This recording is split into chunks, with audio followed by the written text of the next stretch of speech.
Welcome to Renegading, the talk show which allows us to think differently. Most people who work in developed nations know that there's something badly wrong in their economy.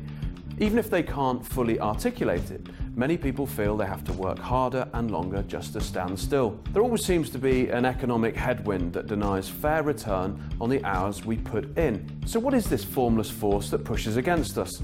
And why is it such a different story for people who work in the financial industries who, after such collective failure in 2008, are once again squeezing Main Street for every penny?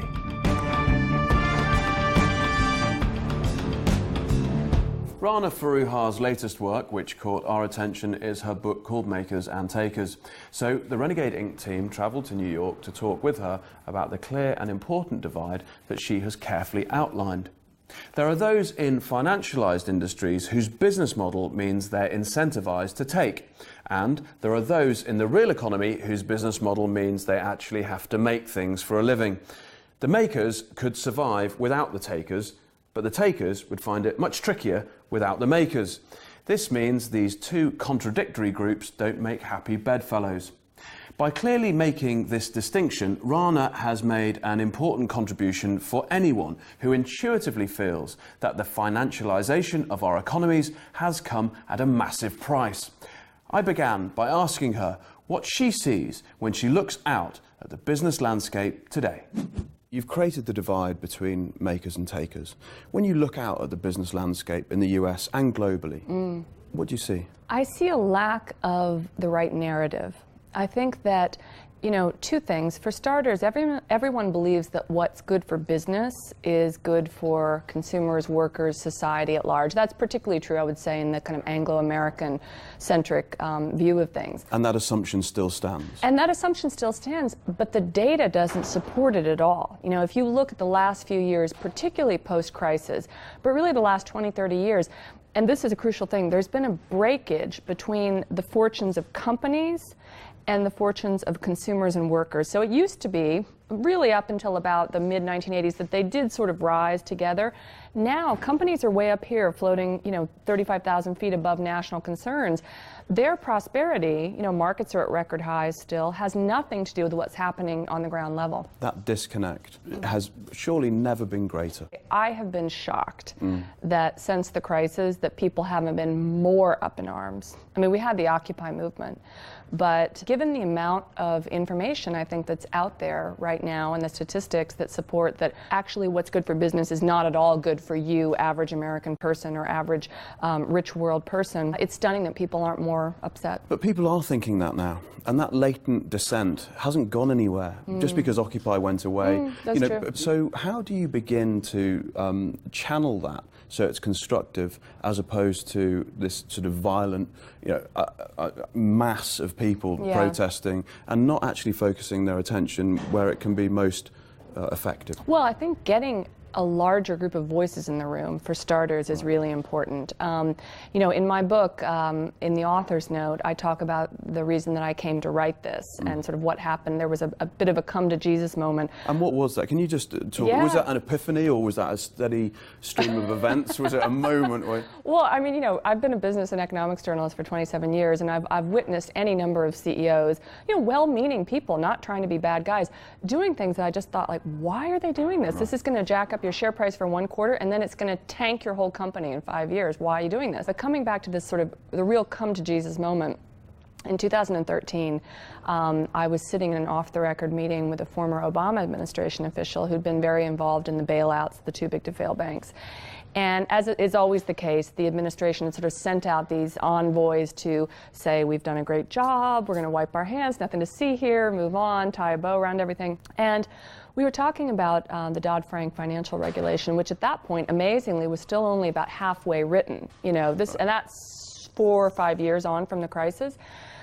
Which was stunning in and of itself. And the official was saying, well, banks have not been able to manipulate this process. We've gotten strong regulation through. And I had just done a column noticing that 93% of all the meetings on some of the most contentious parts of regulation had been taken with bankers themselves, with the institutions and individuals who were going to be regulated.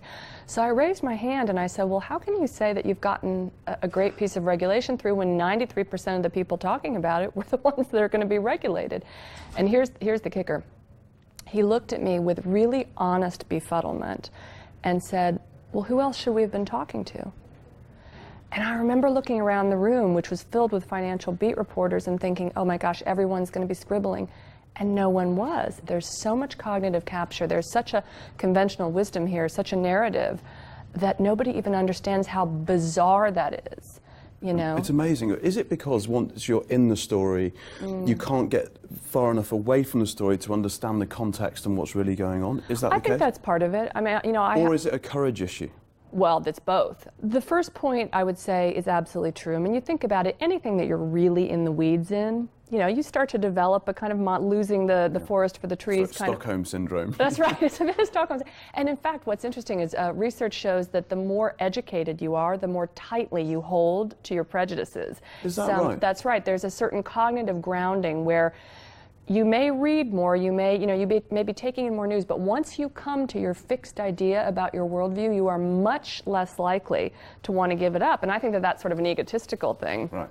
But the courage issue is an important one, and it's funny because I spoke to some old financiers. I spoke to a lot of old financiers, actually, for my book, and it's interesting, they're a whole different breed. Why? Well, if you think about it, the guys that are in their 80s, the Warren Buffetts, the Jack Bogles, they came of age when the financial system was entirely different. They saw themselves as being sort of stewards of people's money. They were not traders. They were guys who were going to take very, very careful care of your finances. And so they just have a different perspective, and I think that many of them told me that they felt that some of the regulators, certainly some of the people that were involved in the crisis, could have pushed back more on the banks and said, you know what, you're going to pay for this.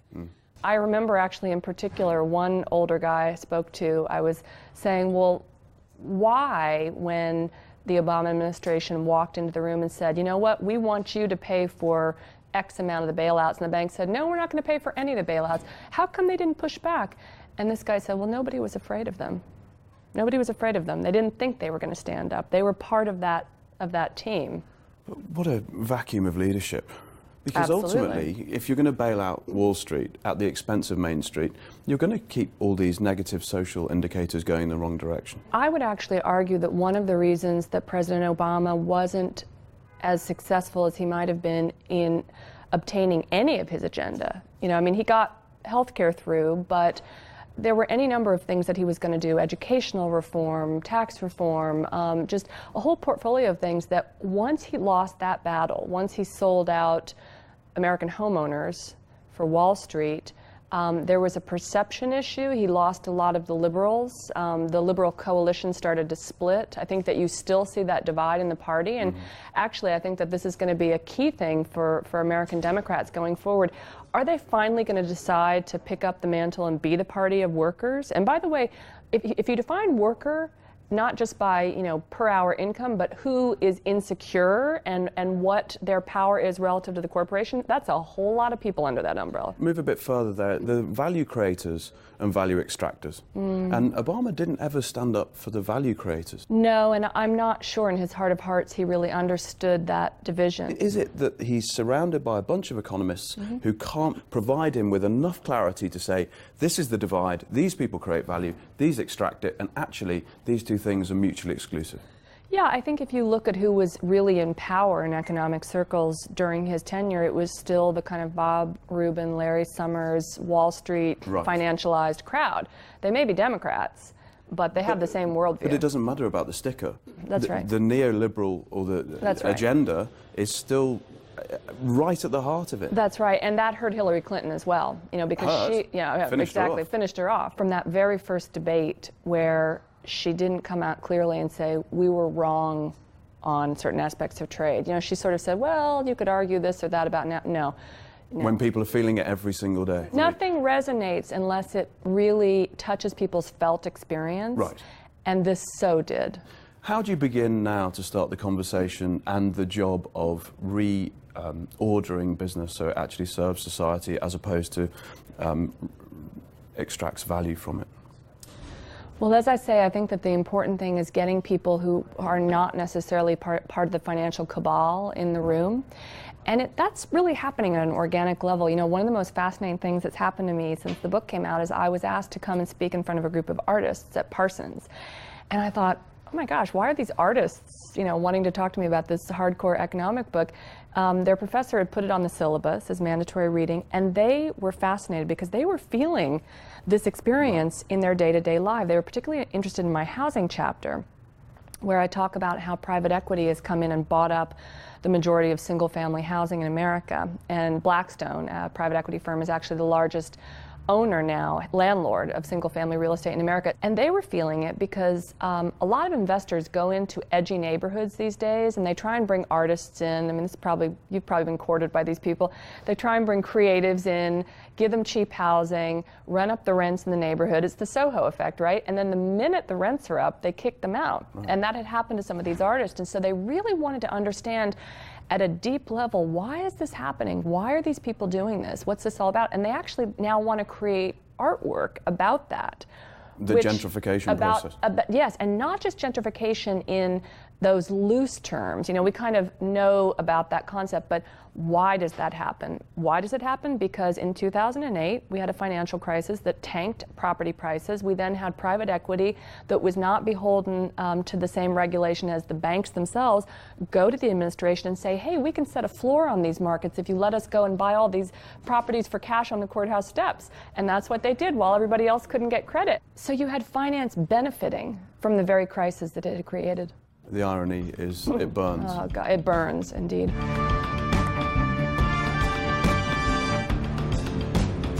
Welcome back to Renegade Inc., the show that allows us to think differently. Before we talk more with Rana Foroohar about the consequences of a rapacious financial system, let's have a quick look at this week's Renegade Inc. Index. Let's start, as we always do, with our favourite tweets. First up from Kirsten Gillibrand. No person who works 40 hours a week should still live below the poverty line. It's time to raise the national minimum wage to $15. Second is from a guy called Bernie Sanders.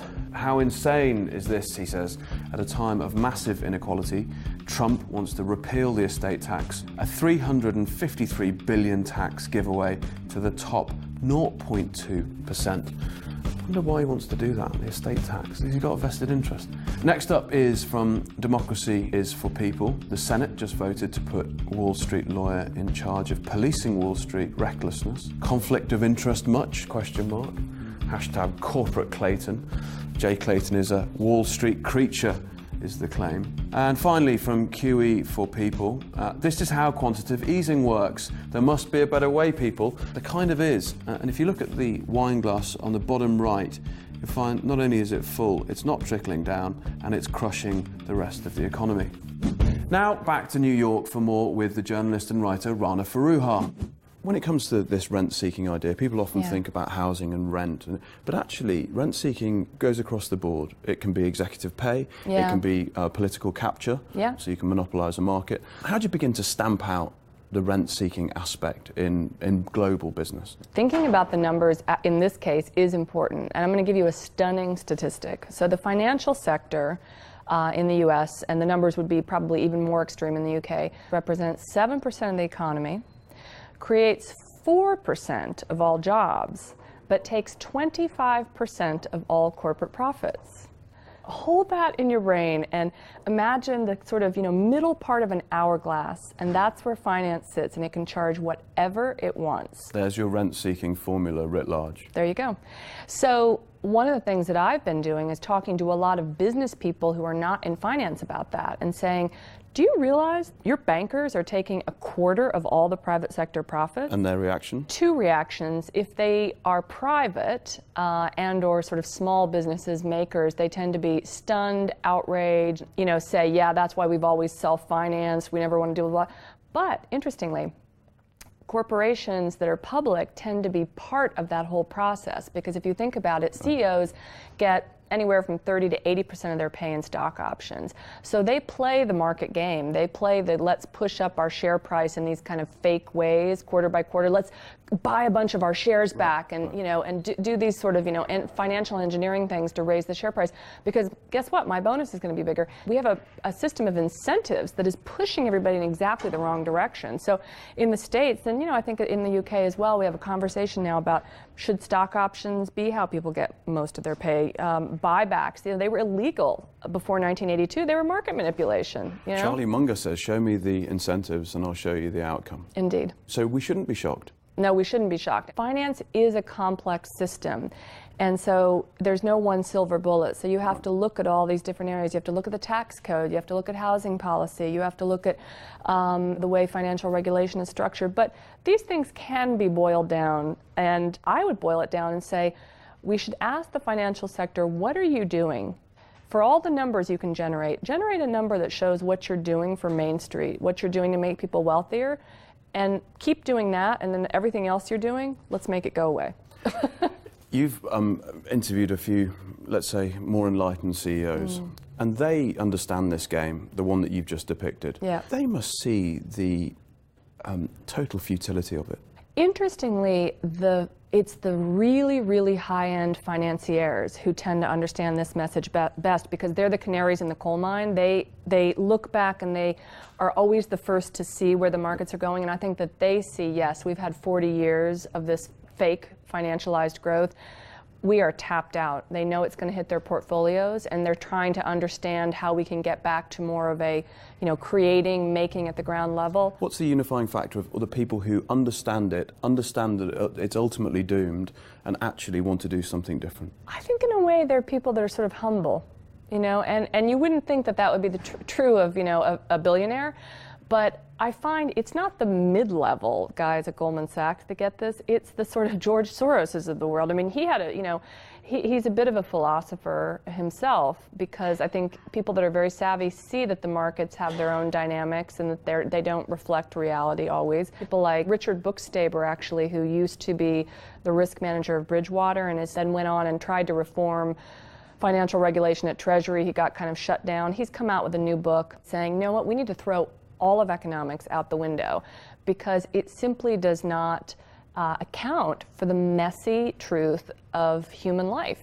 We're all rational, Ronna. We're okay, right? We're all rational. The we're fact all rational, that profit maximizing right units. And it's funny because behavioral economics, which is supposedly we've graduated from irrational, really says the same thing. It just says we're still rational. It's just rationality looks a little different than you thought it would. So it's wow. I love the way they keep spinning this. Yeah. No, but I mean that goes to this point that I was saying earlier about how when really smart people get very entrenched in ideas, it's very hard for them to let that go. So these people are humble, they're widely read, they understand that it's doomed. How do they start to enact some kind of leadership when there's so much groupthink on the other side of the table?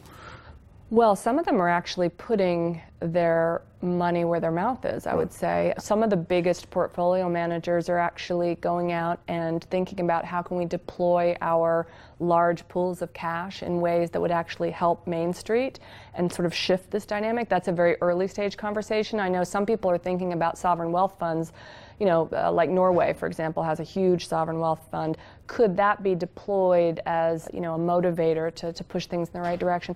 But really, I think narrative is more important because the financial system is what we allow it to be, right? We get to make the rules still as a society. If you think about what our financial system is today, it's not anything remotely what Adam Smith would have considered healthy. It's not transparent.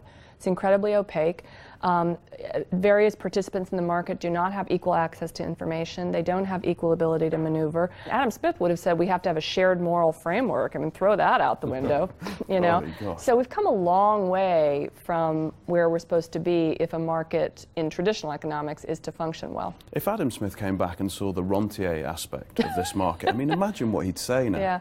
Well, I don't think he would even recognize global capitalism because, of course, in his day, things were much more local. It was local ecosystems.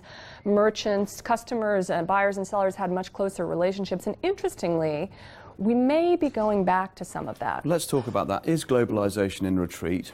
Yes. let's say? And if it is, does that pose a bigger opportunity for more local initiatives and business to be, at least associated with the society that it operates in? I think it does. If you look at the stats, globalization is in retreat. I mean, the movement of goods and services, trade of goods and services has been flat globally for the last several years. Digital, interestingly, is way up. And that's a possible opportunity because small businesses tend to be more able to get into the digital economy. So you have small, film companies like yours that are able to come and film something here and then sell it globally. So that's a good thing. I think that right now, globalization is at a sort of a flattening point, but we don't know what's going to come next. What lives between the 1930s and 2008? And I think that countries and politicians and policymakers everywhere are trying to figure that out. I see examples of success at the city level and some at the regional level. I don't see a kind of a national model yet because I think people are trying to figure out how can we have an economic nationalism that doesn't become xenophobic, racist. It's very, very hard to say we're going to take care of our own country first, but that's not going to turn into a keep X, Y, Z populations out. And protectionism and all that spirals out of control. It's very, very difficult. I do think, though, that it's legitimate to have a conversation about how local communities can support themselves. Just in terms of how we get back on track, one thing that makes me very optimistic, I spend a lot of time not on the coast, but going into Middle America, interviewing factory workers, interviewing real people. And I had a fascinating interview about a year ago. I went to Caterpillar, which is a company that makes big sort of factory equipment. Diggers, exactly. I had a conversation with a line worker there. And this guy knew more about the details of globalization and how it worked and how his job fit into this very complicated global system than any number of policy wonks I've talked to in Washington. And I thought, that's really interesting because I think in the media, particularly in the US, we don't give Middle Americans enough credit for kind of knowing which side the bread is buttered on. And I think, frankly, that's why we had the really polarized politics that we did. Trump, Sanders, they knew the traditional laissez-faire political message was not what they were feeling on the ground and experiencing. And I think that is an important thing. Hugely. And one of the most derogatory terms that I've really ever heard the media use is low information people. Yeah. And it's so deplorables. That was a basket of deplorables. I think that media like this speaks to people and meets people where they're at. Mm-hmm. And once you understand that they're fundamentally intelligent and that we stop dumbing stuff down, that actually when you put something which might be a little bit above somebody at that time, you can, as sure as night meets day, they'll go on the internet, they'll research it, and they'll work it out for themselves. Absolutely. Why? Because their livelihood and their future depends on it. Absolutely. Why aren't we speaking to people like adults? Speaking from a U.S. perspective, I think that there's a huge bias. I think that, not to sound too Bernie Sanders, but East Coast, or Donald Trump for that matter, East Coast and West Coast sort of liberal elite really do have this idea that people in red states don't read or something. And I mean, I grew up in rural Indiana, right? I was the child of a Turkish Muslim immigrant who started a manufacturing company. Fantastic. My grandmother was a British war bride. My grandfather was a Swedish orphan. I mean, I'm kind of this like good American mutt. But I grew up in a cornfield, and believe me, people were reading. As we conclude, you mentioned in the book Elizabeth Warren. Yeah. She says we've never really had a meaningful conversation about really what business should be doing, and how we talk about finance and what the social impact of it should be. I think that's right. Why haven't we had that conversation when it's vital to everybody's life? I think that average people have been kept out of that conversation by tribalistic language, by... It's a guild. Absolutely. Wall Street is a guild, it's for Latin. Sure. It's doctors speaking Latin. That's right. To patients who have no clue what they're on about. Oh, absolutely. But I think that is starting to happen. I think the fact that you've got artists thinking about this. If you go see the Whitney Biennial that's on right now here in New York, it's incredible. There are artists making pieces about debt, deconstructing the debt held by J.P. Morgan and how that relates to their own credit card debt and Fantastic. I mean, it's just that's where the success is, I think. Is that, do you think, where the change is going to come from? From average people, absolutely. Because ultimately when we talk about the economy, when we talk about Wall Street, when we talk about finance, the bit that's missing is the fact that it's a design job. Yeah. And we've charged the wrong people with the wrong brief. Absolutely. We've said to the economists, the bankers and the politicians, can you please sort this out? Yeah. And, this is one of the perils of building a society on credit. There's a somebody else is looking after it mentality. Right. And that escapism, which comes through consumption, means that you think somebody else is looking after it.